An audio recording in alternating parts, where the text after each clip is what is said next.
Good morning, traders. Cryptocurrency market analytics. We're back. It's Friday today, guys. We're landing on the Monero. We wanted to check up on the situation here. It's been dead pretty much all across the last 10 days or so. Brain dead. I mean, that's the only thing I can think of, right? So boring. Price had been pretty intensely, I have to say, flirting with that huge key level, right? We've talked about this key level so many times before, of the 56.57 here, which was a huge price target for us in the previous bearish campaign, which was, unbelievably successful, right? But now, guys, we've decided to get on board with a new bearish position, and ever since we've decided to do that, price had been doing nothing, right? Absolutely nothing but trading sideways. But it's in such a narrow range that it's just mind-blowing.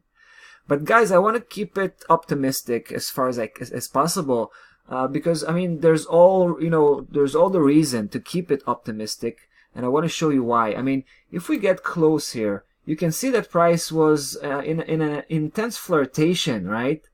Crossing back and forth over that 56, 57, but it's just from the daily perspective. The daily price action could be pretty noisy, right? If we want to get rid of some of the noise, or should I say most of the noise, we should head towards the weekly chart. Let me close up, guys. This is where you can have it all, noise free, so to speak. And you know what? When you look at the weekly chart, it becomes much more clear. Price is paying a huge amount of respect to that 56, 57 as a resistance level, right? I mean, it had been broken, right? That level had been broken a couple of weeks ago for the first time.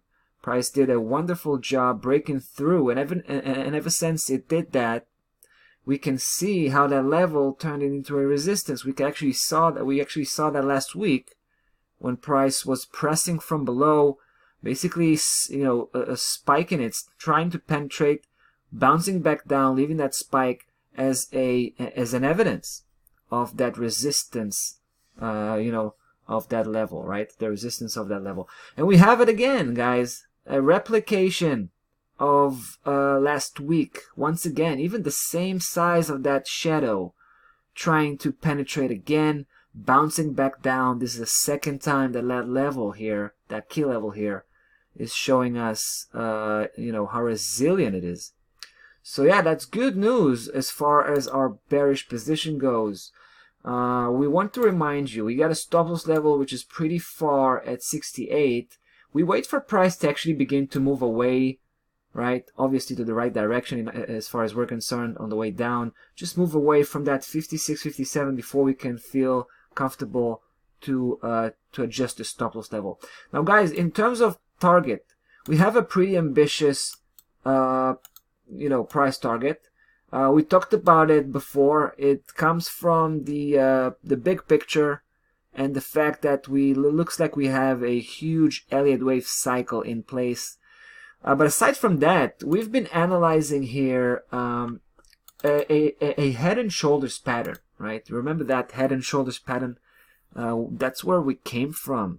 In fact, everything started from that head and shoulders pattern. So basically what we usually do when we have that type of formation, we measure the head from the bottom to the top, and then we try to figure out potential targets, and then we go right ahead and chase them. And that's exactly what's going on right now here. We've been chasing one of the key levels at 56, 57. That's actually a Fibonacci projection of that head, but another one is right there at 32. All right, so there you go, and that's our final destination, right? Alright, so there you go. Still bearish on the Monero. We'll be back to follow up. See you in the next video.